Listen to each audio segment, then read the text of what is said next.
One thing I noticed about my portrayal was that though I had the stuffing and a big belly and beard, my head still looked a bit small at the top of this all. It was like a cherry on top of a rather large scoop of delicious ice cream. From the back, you could see my neck and how I was not very plump as Santa Claus is supposed to be. I came to realize that with a longer wig, the hair would not only cover my lack of plumpiness, but would also give the illusion that I was a bit heavier set than I actually am.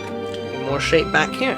The first set I'd like to show you is the set I used through my 4th season. This is an off-brand yak wig I bought from China and trimmed down significantly with some instructions over the phone from Tom Sheeran. It was very long when it arrived and it had to be thinned down. I wanted it to match my second beard, this time from Act 1, not from eBay, and I also had a new mustache style I had decided on. The mustache you see here is the original piece that I have based most of my mustaches off of since using this, and it is the Heavy Old West model available on act1costumes.net. I have 2 more